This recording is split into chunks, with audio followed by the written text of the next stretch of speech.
Kalau aku bela ibuku, istriku marah. Kalau aku bela istriku, ibuku mengutukku sebagai anak durhaka. Pada akhirnya, aku cuma bisa jadi penengah tapi tanpa solusi. Dengar ya, laki-laki yang berstatus suami. Tuhan memang memberikanmu perintah untuk menghormati ibumu sebagai orang tua.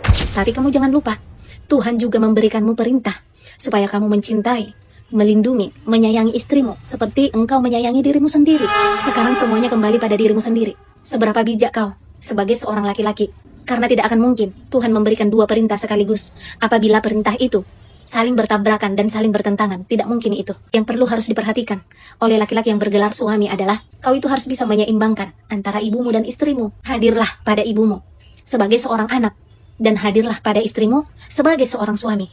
Jangan terbalik, tapi pada kenyataannya banyak laki-laki yang justru mereka tidak mengerti. Mereka hadir pada ibunya bukan sebagai seorang anak, tapi seperti sebagai seorang suami. Anak di hadapan seorang ibu harusnya adalah untuk menghormati, menghargai, bukan malah berlagak hadir sebagai seorang suami di hadapan ibumu yang bertanggung jawab untuk semua kebutuhan, kebahagiaan, dan kesenangan ibumu. Kamu lebih memprioritaskan ibumu dan akhirnya kamu mengabaikan istrimu. Jelas-jelas kamu salah dan berdosa. Kamu bahkan tidak tahu siapa tanggung jawab dan prioritasmu dan apa itu bakti terhadap ibumu. Dan kamu tidak bisa membedakan mana ibu dan mana istri. Jika kamu bersikap seperti itu namanya kamu tidak berbakti, ya, tapi buta bakti. Ya wajarlah, banyak jadinya rumah tangga yang karam karena laki-lakinya bersikap seperti ini. Sebagai laki-laki, kamu itu harus bisa hidup bijaksana.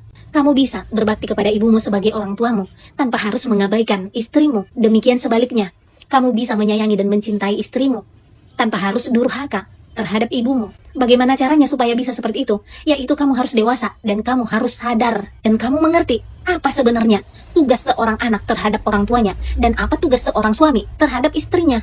Ingat ya, istri dan anak-anakmu adalah prioritas dan tanggung jawabmu. Kebahagiaan mereka, kebutuhan mereka, ketenangan dan kenyamanan mereka itu adalah sepenuhnya tanggung jawab seorang suami. Dan sementara ibumu, ketenangannya, kebahagiaannya, kebutuhannya ialah prioritas dari ayahmu dan tanggung jawab dari ayahmu, bukan prioritas dan tanggung jawabmu. Jangan keliru.